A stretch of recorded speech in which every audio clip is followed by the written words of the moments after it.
Why have you stopped communicating? No stop. Others. Hidden, covered. Secret, fear. The alien could not communicate with them because they were afraid of her or do not trust her. And it is clear to me that the alien is very aware that some people have secret intentions toward her and are hiding their real thoughts. It is equally obvious to me that the alien does not have even a tiny bit of fear of us or anything else, for that matter.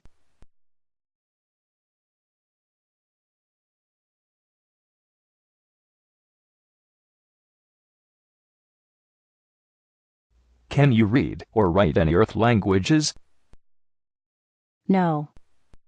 Do you understand numbers or mathematics? Yes. I am officer, pilot, engineer.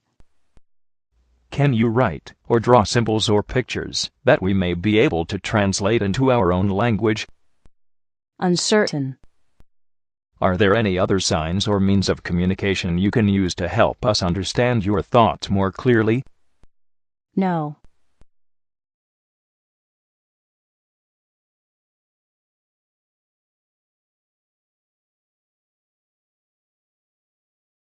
Can you show us on a map of the stars which is the star of your home planet? No. This is not because she does not know the directions from Earth to her home planet. She was unwilling to reveal the location. It was also due to the fact that the star system of her home planet does not exist on any star map on Earth. It is too far away. How long will it take your people to locate you here? Unknown. How long would it take your people to travel here to rescue you? Minutes or hours. How can we make them understand that we do not intend to harm you? Intentions are clear. See in your mind, images, feelings. If you are not a biological entity, why do you refer to yourself as feminine?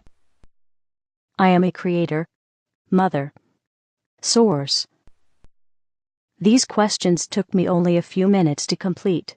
I realized then that we may be in for some serious trouble if the alien was not willing to cooperate or reveal any information that the military or intelligence agencies or scientists considered to be useful to them. I was also sure that the alien was very certain of the actual intentions of the people who wrote these questions, as she could read their minds just as easily as she could read my thoughts and communicate with me telepathically. Because of these intentions, she was unwilling and unable to cooperate with any of them in any way, under any circumstances. I am equally sure that since she was not a biological life form, that there was no kind of torture or coercion that would change her mind.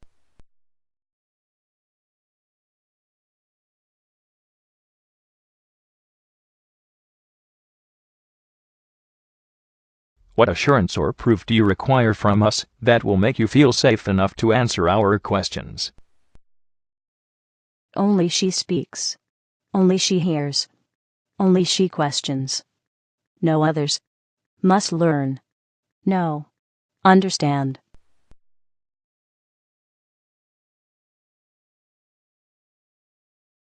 John Newell, who was a Japanese language specialist from the Navy, had an explanation and a solution to the problem. He explained that, first, the problem had very little to do with the inability of the alien to communicate. It had more to do with her unwillingness to communicate with anyone other than myself. Second, in order for any clear, comprehensive communication to happen, both parties needed to understand and communicate through a common language. The language specialist suggested that I take several children's books and a basic reading primer and grammar text with me into the interview room. The plan was that I would sit next to the alien and read aloud to her from the books, while pointing to the text I was reading with my finger so that she could follow along. The theory was that the alien could eventually be taught to read just as a child is taught to read by word and sound association with the written word, as well as instruction in fundamental grammar. I returned to the interview room and proposed this idea to Irel. She did not object to learning the language, although she did not make any commitment to answer questions either. No one else had a better idea, so we went ahead. I began the reading lessons with the first pages of a school book that had been used to teach pioneer children in the 1800s on the frontiers of America. It is called McGuffey's Eclectic Reader, Primer through 6th. Since I am a nurse and not a teacher, the language expert who gave me the books also gave me an extensive briefing, a course that took an entire day, on how to use the books to teach the alien. By the 15th day after rescuing Irel from the crash site, I was able to communicate fluidly and effortlessly with her in English. She had absorbed so much written material by this time that her academic education far exceeded my own. Although I graduated from high school in Los Angeles in 1940 and attended college for 4 years of pre-medical and nursing training, the variety of my own reading had been fairly limited.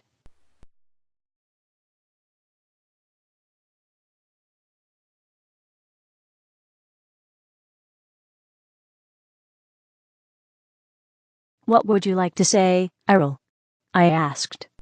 I have been a part of the Domain Expeditionary Force in this sector of space for several thousand years.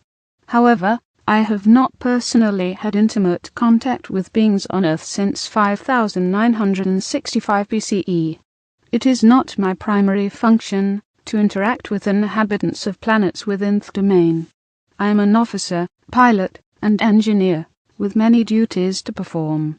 Nonetheless, although I am fluent in 347 other languages within the domain, I have not been exposed to your English language. The last Earth language with which I was conversant was the Sanskrit language of the Vedic hymns. At that time I was a member of a mission sent to investigate the loss of a domain base located in the Himalaya mountains. An entire battalion of officers, pilots, communications and administrative personnel disappeared and the base destroyed.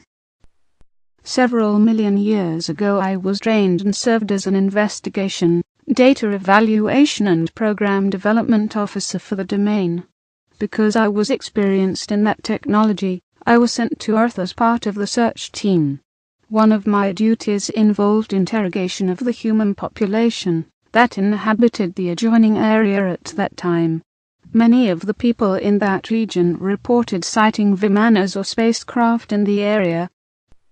Following the logical extension of evidence, testimony, observation, as well as the absence of certain evidence, I led my team to the discovery that there were still old Empire ships and well-hidden old Empire installations in this solar system, of which we had been completely unaware. You and I were unable to communicate in your language because I, personally, have not been exposed to your language. However, now that I have scanned the books and material you provided me, this data has been relayed to our space station in this region and processed by our communications officer through our computers. It has been translated into my own language and relayed back to me in a context that I can think with. I have also received additional information from the files stored in our computers about the English language and domain records concerning Earth civilization. Now I am prepared to give you certain information that I feel will be of great value to you. I will tell you the truth. Although truth is relative to all other truth, I wish to share with you as honestly and accurately as possible, truth as I see it, within the boundaries of my integrity to myself, to my race, and without violating my obligations to the organization I serve and have sworn to uphold and protect. Okay, I thought. Will you answer questions from the gallery now? No, I will not answer questions. I will provide information to you that I think will be beneficial to the well-being of the immortal spiritual beings who comprise humanity, and that will foster the survival of all the myriad life forms and the environment of Earth, as it is a part of my mission to ensure the preservation of Earth. Personally, it is my conviction that all sentient beings are immortal spiritual beings. This includes human beings. For the sake of accuracy and simplicity I will use a made-up word. Is B. Because the primary nature of an immortal being is that they live in a timeless state of is, and the only reason for their existence is that they decide to be. No matter how lowly their station in a society, every Isby deserves the respect and treatment that I myself would like to receive from others. Each person on earth continues to be an Isby whether they are aware of the fact or not. Only 3 things happen every day thereafter. 1. I will resolutely refuse to answer any questions that she since had been posed by or suggested to me by the gallery, the staff. 2. I will continue to instruct me in subject matter of her own choice. 3. Every evening after my interview with or instruction from Irel, she would give me a new list of subject matter about which she wanted more information. Each evening I presented this list to the gallery. The next day Irel received a large stack of books, magazines, articles, and so forth. She would study all of these during the night, while I slept. This pattern repeated every day during the remainder of the time I spent with her. The subject matter of my next interview, or lesson, from Irel continued with a brief history of Earth, our solar system, and nearby space, from the perspective of the domain